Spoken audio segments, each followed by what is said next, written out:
Bonjour à tous, le beau temps est de retour avec des températures estivales et ça devrait durer comme ça toute la semaine. Ce mercredi sera la journée la plus chaude avec 22 degrés prévus. Un point complet sur votre météo en fin d'édition. Depuis la semaine dernière, plusieurs salariés du CHU de Lille sont en grève à l'appel de la CGT. Hier, ils étaient une trentaine à manifester devant l'Institut Gernet-Rieux. Ils sont ensuite intervenus lors d'une réunion de la direction pour tenter de discuter avec le directeur général du CHU. Ce dernier s'est alors réfugié dans son bureau, mais finalement, un entretien a été proposé aux grévistes, un entretien qui aura lieu ce soir. Les salariés demandent entre autres que le personnel soit remplacé lors des absences, la création d'un poste de médecin d'accueil et d'orientation ou encore la présence d'une hôtesse d'accueil 24 heures sur 24 aux urgences. Des demandes pour l'instant refusées par la direction selon les grévistes. Explication au micro de Xavier Silly. Aujourd'hui, on est bien obligé de faire monter la pression et c'est très compliqué à l'hôpital parce qu'il y a un système d'assignation qui fait que les agents ne peuvent pas exercer leur droit de grève comme ils le souhaitent. On n'a pas cette liberté complète. On doit assurer une continuité des soins.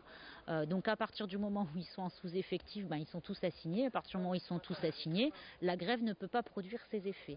Donc au-delà de la grève, il faut qu'on ait des actions à la fois d'information, d'alerte, et il faut absolument qu'on interpelle la direction et que la direction ne puisse pas continuer à vivre et à dormir sur ses deux oreilles pendant qu'on a des agents qui, jour et nuit, ils laissent leur vie, leur santé et qui crèvent, quoi. C'est pas possible.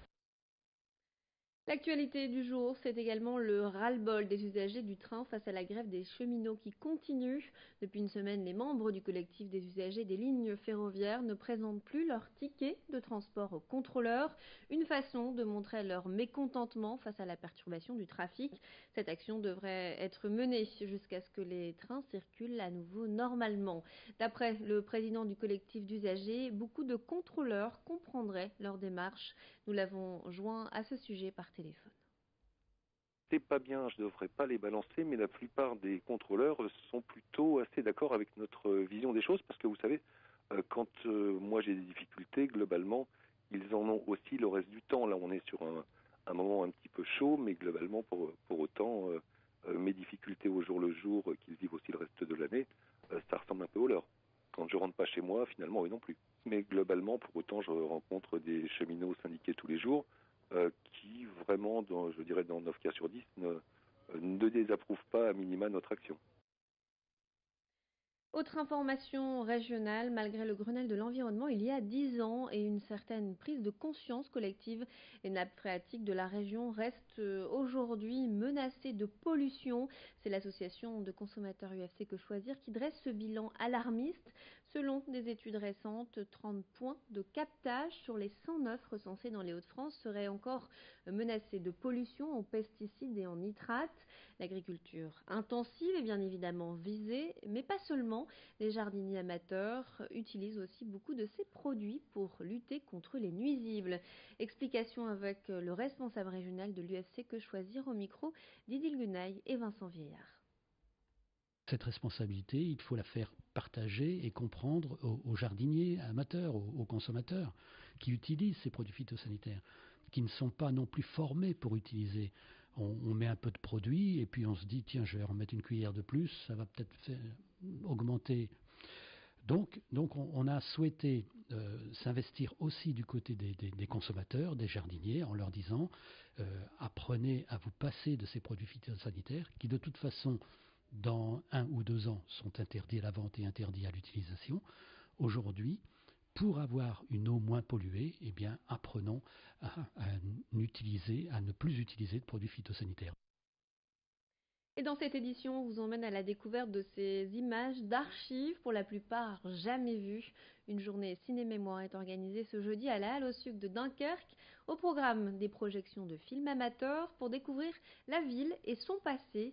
En lumière, le centre-ville et la plage juste après la Seconde Guerre mondiale, mais aussi entre autres les activités de tourisme et de loisirs durant les 30 Glorieuses.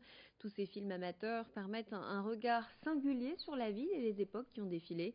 Explication sur cette journée cinéma au micro de Louis Caillé.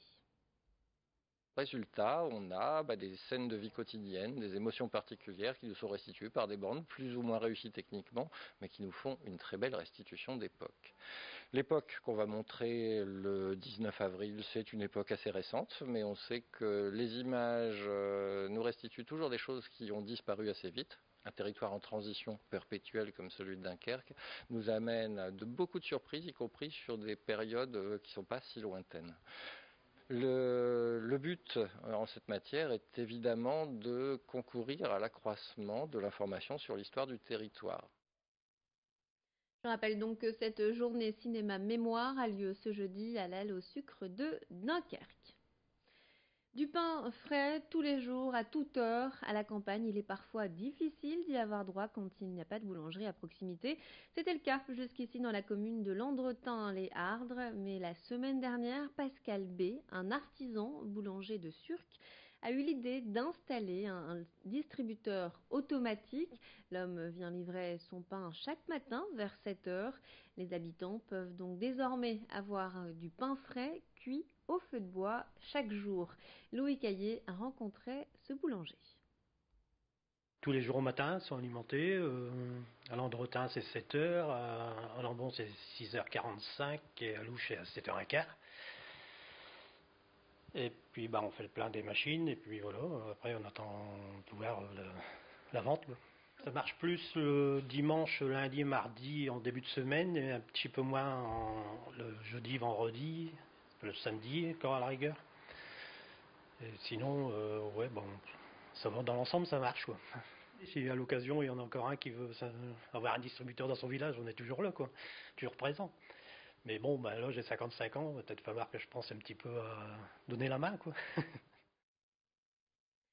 Et c'est la fin de notre édition. Tout de suite, votre météo sur Grand Littoral TV. Restez avec nous.